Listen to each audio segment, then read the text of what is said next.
नमस्कार मंडळी, मी पल्लवी एका नवीन व्हिडिओमध्ये सर्वांचं खूप खूप मनापासून स्वागत करते. कडाक्याच्या थंडीत सुद्धा मस्त मऊ लुसलुशीत इडली खायला सगळ्यांनाच आवडेल. पण या थंडीमध्ये हे पीठ व्यवस्थित फर्मेंट होत नसेल तर या व्हिडिओमध्ये सगळ्या टिप्स आणि ट्रिक्स व्यवस्थित सांगितलेल्या आहेत. त्यामुळे व्हिडिओ शेवटपर्यंत नक्की बघा. आपल्या इडल्या छान मऊ लुसलुशीत होण्यासाठी आणि पीठ चांगलं फर्मेंट होण्यासाठी सुद्धा योग्य प्रमाण सांगितलेलं आहे. त्यामुळे हा व्हिडिओ तुम्ही सेव्ह करून ठेवा. चला तर मग खूप वेळ न घालवता व्हिडिओला सुरुवात करूया. इडलीचं पीठ बनवण्यासाठी आपल्याला सगळ्यात इथं पहिलं महत्त्वाचं लागणार आहे तांदूळ. तांदूळ घेताना कोणताही जाड तांदूळ तुम्ही वापरू शकता. ज्याचा भात मोकळा होतो असा कोणताही तांदूळ तुम्ही वापरा.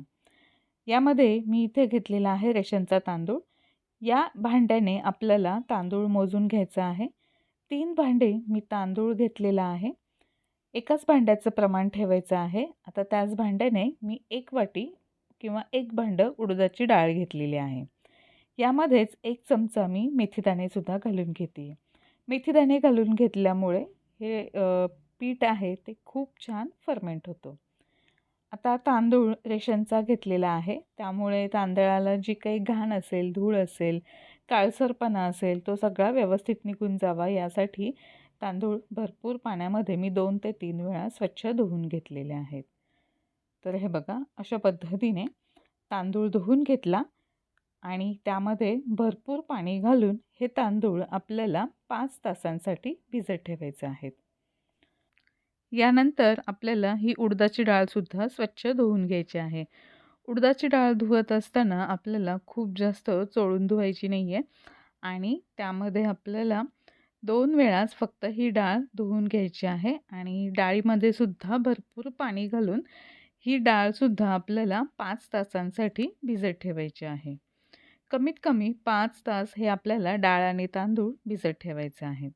आता हे बघा 5 तासानंतर डाळ आणि तांदूळ व्यवस्थित भिजले गेलेले आहे.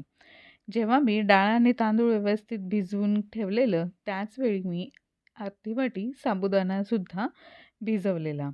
तर हे बघा अशा पद्धतीने ही डाळ व्यवस्थित भिजली गेलेली आहे. अगदी छान असा तुकडा मोडला जातोय. जेव्हा मी डाळ तांदूळ भिजत घातलेले तेव्हा अर्धी वाटी साबुदाणा भिजवून घेतलेला तो फुगून आता 1 वाटी इतका झालेला आहे. मिक्सरच्या भांड्यामध्ये आपल्याला थोडा थोडा सगळा साबुदाणा, डाळ, तांदूळ हे सगळं व्यवस्थित एकत्र करून वाटून घ्यायचं आहे. झाऱ्याने असं निथळून घ्यायचं आहे. डाळ तांदूळ स्वच्छ पाण्यामध्येच आपण भिजत घातलेलं त्यामुळे हे पाणी फेकून न देता आपल्याला इथे वाटताना वापरून घ्यायचं आहे. तर हे बघा अशा पद्धतीने सगळं हे एकत्र छान असं आपण वाटून घेऊया. यामध्ये लगेचच थोडंसं पाणी घालून घ्यायचं आहे म्हणजे मिश्रण व्यवस्थित चांगलं वाटलं जाईल. तर हे बघा अशा पद्धतीने हे मिश्रण वाटलं गेलेलं आहे. तर अजून थोडं यामध्ये पाणी घालून घेऊया आणि थोडंसं बारीक वाटून घेऊया यापेक्षा. तर अशा पद्धतीने हे बॅटर तयार झालेलं आहे. आता आपण एका भांड्यामध्ये हे काढून घेऊया. तर याच पद्धतीने आपण डाळ आणि तांदळाचं राहिलेलं हे जे मिश्रण आहे ते छान असं बारीक वाटून घेऊया आणि एकत्र करून घेऊया. हे मिश्रण जरी आत्ता आपल्याला थोडंसं पातळ वाटत असेल तरीसुद्धा ते फर्मेंट झाल्यानंतर एकदम छान व्यवस्थित तयार होतं. हे मिश्रण आपल्याला खूप जास्त घट्टही ठेवायचं नाही आहे किंवा खूप जास्त पातळही करायचं नाही आहे. तर मध्यम कन्सिस्टन्सीचं करायचं आहे आणि दुसऱ्या दिवशी हे पीठ फर्मेंट झाल्यानंतर यामध्ये पाणी घालायची गरज वाटली नाही पाहिजे इतपत हे आपल्याला व्यवस्थित ठेवायचं आहे. तर हे बघा अशा पद्धतीने सगळं डाळ तांदूळ वाटून झालेलं आहे. तर चमच्याच्या साहाय्याने आपल्याला एकाच दिशेने हे मिश्रण असं 5 ते 6 मिनिट तरी चांगलं असं फेसून घ्यायचं आहे. तर हे बघा चमचा एकाच दिशेने असा फिरवत आपल्याला हे मिश्रण एकत्र करून घ्यायचं आहे आणि हे सगळं डाळ तांदळाचं मिश्रण एकत्र होणं एकजीव होणं खूप महत्त्वाचं आहे. तर हे बघा अशा पद्धतीने आपण एकाच दिशेने हे बॅटर असं व्यवस्थित एकत्र केल्यामुळे यामध्ये हवेचे बबल्स तयार होतील आणि हे पीठ छान फुगण्यासाठी मदत होते. पीठ एकदम हलकं होतं आणि आपलं पीठ फर्मेंट होतं. आता हे पीठ असं आपण झाकून ठेवणार आहोत. हे पीठ चांगलं फुगणार आहे, त्यामुळे मी यातलं पीठ थोडंसं दुसऱ्या एका भांड्यामध्ये काढून ठेवते. यानंतर यावरती आपल्याला झाकण ठेवायचं आहे आणि या पातेल्याला एखाद्या उबदार कपड्यामध्ये ठेवायचं आहे.